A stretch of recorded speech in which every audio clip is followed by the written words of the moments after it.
Hello, hello there. We're live with Liongeist. How are you guys? Very well, thanks. Hello. Good to see you. We've got you're all in an apartment somewhere in Oslo, I gather. Yeah, we're having a little viewing party at my place. How's it going? Did you get a chance to use some virtual reality goggles for that performance, or were you just watching the YouTube feed?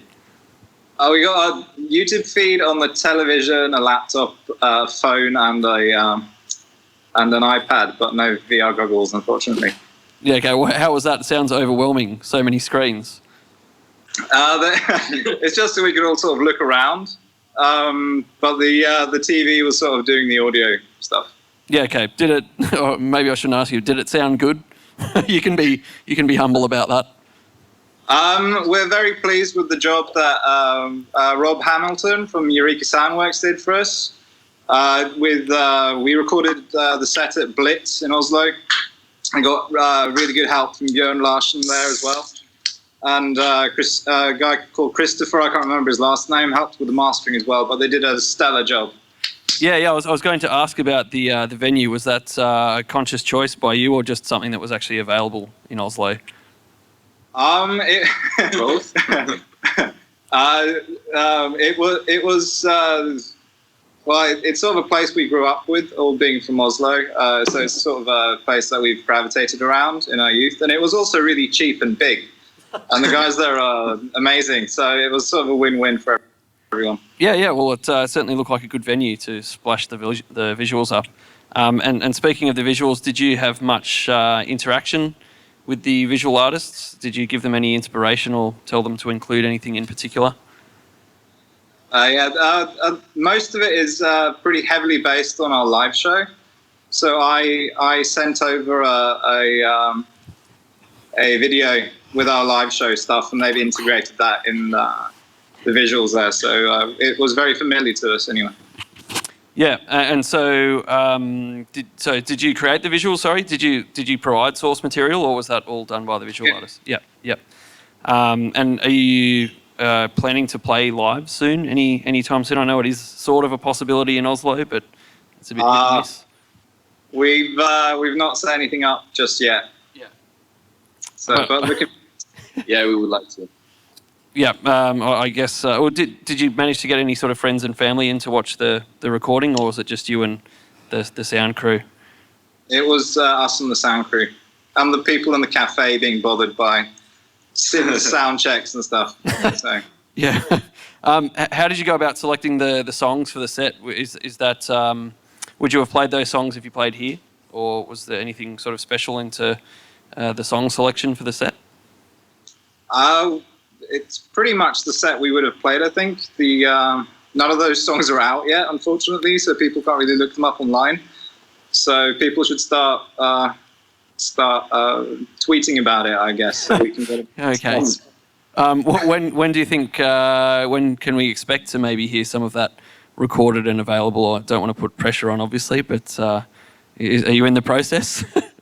Yeah, it's pretty much ready to go. So hopefully very, very soon.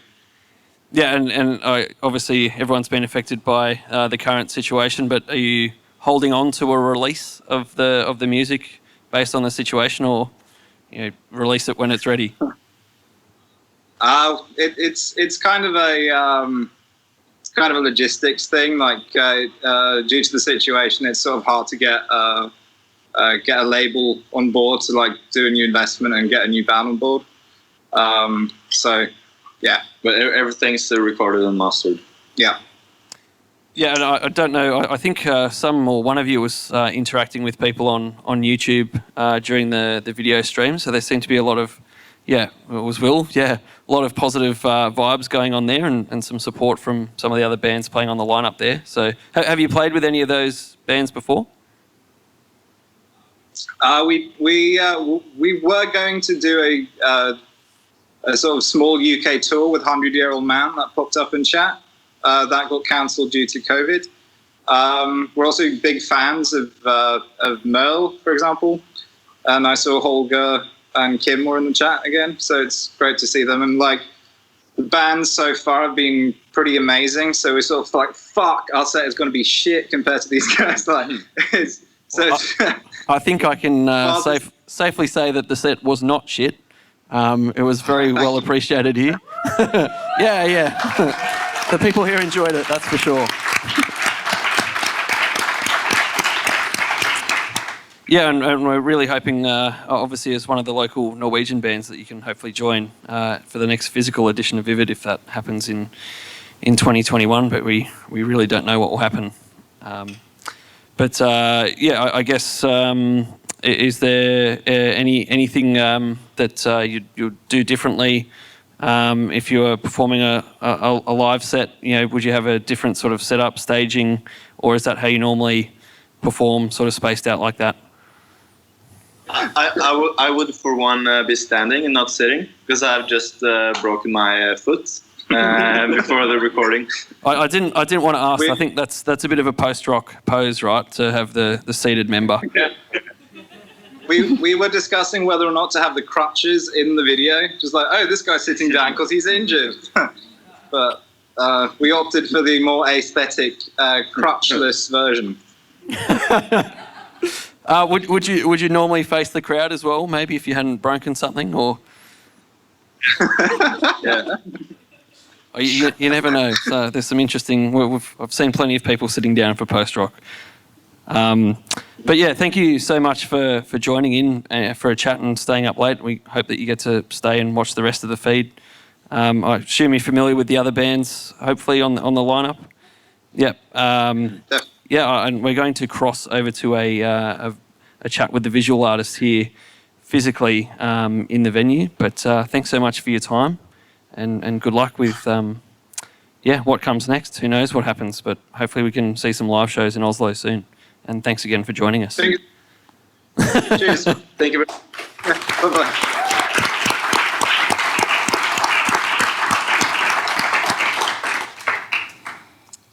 Okay, we're now swapping to the physical interview here in the venue, and we're hoping that we can get Alex Dixon on the line from the UK.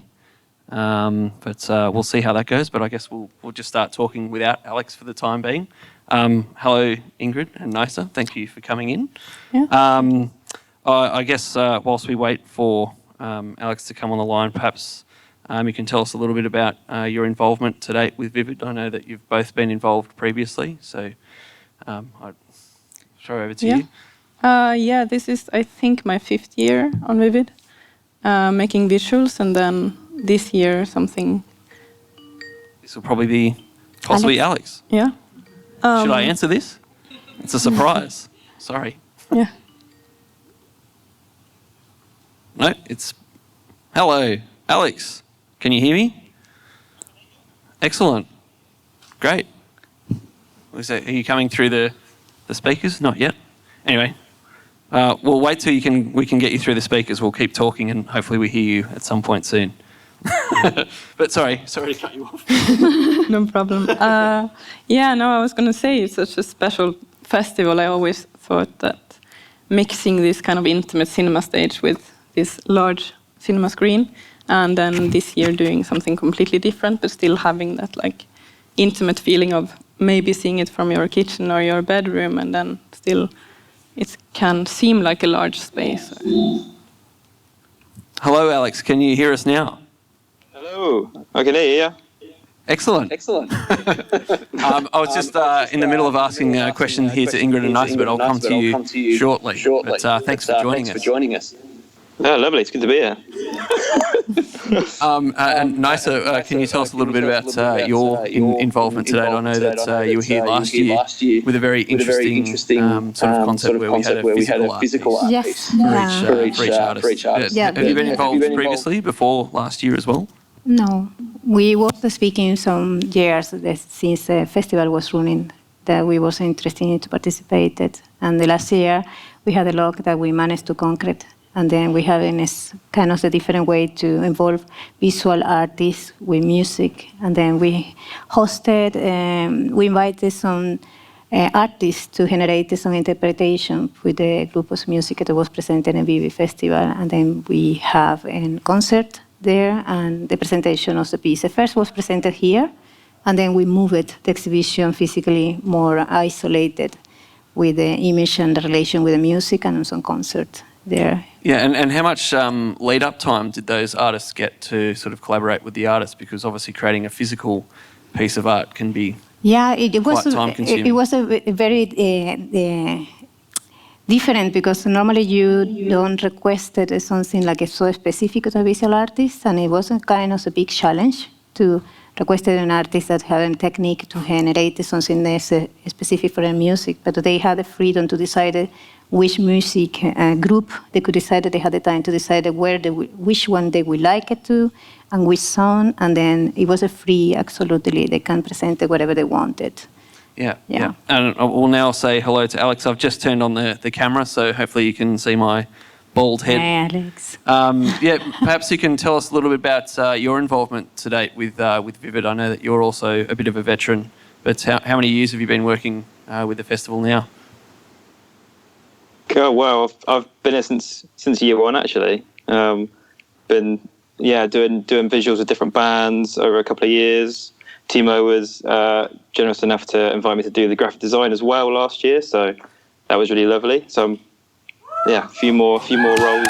You're getting a bit of a cheer here for your excellent visuals. And I know Alex is a very humble man, but he's responsible for all of the visual design this year for the programs and stuff, and it's a really good job, Alex. I know everyone appreciates it here. I might just ask Ingrid and Alex about your sort of source material that you've used this year. Was it quite different to previous years? Did you actually use a 360 camera to collect the visuals? I was supposed to, but then it still hasn't arrived in the mail to Oslo. So I might get it next week. Yeah, we will see. But I got completely hooked on photogrammetry apps. Like on the phone, there is several different options to 3D scan an object or a person or parts of a landscape. Yeah. And so to try to draw in some of the real objects and then mix it with my own generated landscapes, that I also needed a lot of help from Renata and Haavard to do. I've never done it before, so it was really addictive. Actually, it was really fun to do. Yeah. Okay. So maybe we'll see some more of that with your visuals then. Yeah, definitely. Yeah. And then Alex, how did you find it? Did you get a 360 camera in the mail or otherwise? I most certainly did, and that was my main tool, definitely. I put so much emphasis into actually going out and filming the scenes, and it's really fun to think about how they're going to translate to a three-dimensional space. When you see my set coming up soon, I've tried to kind of add to the sheer crushingness and heft of Glacier's music with some very overbearing architectural structures and so just being in amongst that. I live in Bristol, and that's a perfect place for just getting lost in the city and outside as well in the woods, and so hope you enjoy. And did you have much interaction with Glacier as far as, did they give you any cues for what they wanted to see, or did you just get some crushing visuals from locally sourced? I had a little chat with Jesse and a couple of the guys, and they showed me what they'd had before visuals wise, and it was very in fitting with their aesthetic, I guess, very gloomy and dark, and I guess the album No Light Ever, it's always going to be pretty dark, but they were pretty happy to go with what my initial narrative was, so that was really nice to have that open book, so to speak. Yeah, cool. And nice, I'll come back to you. Is there any intention to, when we do hopefully have another physical version of Vivid, do something similar with the physical art, or was that a one-off, or do you think we can do it again? I guess it's possible. Yeah, we haven't not speaking, but it's always open It's the an door open for offer, experimentation, and I love always of the technology. And well, luckily you guys manage music and technology, and I think you reinvented very well this festival to make it possible. Once it's all the restrictions, then it's amazing. Then why not? That's true. Did you find a lot of, I guess, to the two visual artists, much inspiration in the music? Were you listening to it when you were doing your visuals, or did it, were you syncing up your music? Oh, sorry, your visuals with the music a bit, or not so much? Yeah, for my part, I started biking around, listening to the music and looking for places to take inspirations from, because I know I wanted to take some real objects or places in. And so they showed me also, as I mentioned, they preferred some forest scenes, and then they showed me a video. And in one of them, there was this wooden shelter that was there, like teepee-shaped wooden shelter in the woods. And so in and around Helsinki, where I was living at the time, it was a lot of those. So that was really lucky find. So I just scanned one of those and put it in. And yeah, I think from talking to the band, they had mentioned that they sort of gave you a cue of autumn, I believe, as a theme. Was that, I gather you were filming in summer, was that an issue? Well, it wasn't the warmest summer in Helsinki, and I had some grey days that I could play on that autumn vibe in a way. Yeah, and then listening to it, of course, syncing it up rhythmically later.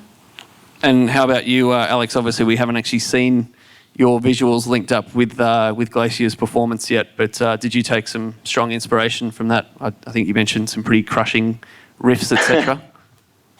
Oh yeah, definitely. Yeah. I did a long walk through the woods on the first day I had the camera, and I just had their album playing the whole time and at an obscene volume, and that definitely helped. Yeah. Did you have any accidents? It's a good place. were you paying attention to your surroundings? Well, at one point I did have a tripod above my head to try and get a particular shot, and try not to bump into trees was a bit, that was a bit of an obstacle course. But yeah, it's a great place to be in the woods with that kind of music, I would say, definitely. Yeah, and do you have plans to work with this type of visuals again? Do you think using that sort of camera, or are you more wanting to stick to your, I guess, lo-fi maybe is a way of describing your sort of waverant art? Yeah, definitely. I mean, if I can keep hold of the camera for a little bit longer, then I might try a few little more experiments. But yeah, it's another process, and it's really fun to try out different things, and see what you can do. Yeah. Yeah, cool. I think we're starting to slowly run out of time here. I'm sorry that it was such a short chat, but thanks so much for joining us and for your work, Alex, and then also to Ingrid and Nisa. Thank you for coming in and joining for a talk at fairly short notice. But we appreciate all the work that everyone's been doing for the festival. It's all looking really good so far, and thank you again. Thank you very much for the invitation. And coming up next, we have the performance from Glacier, but that will be after a 10-minute break, so swap over to the YouTube channel now and wait for the Glacier feed. Thank you. We miss you, Alex. We miss you, Alex. Oh, I miss you guys too. Thank you again.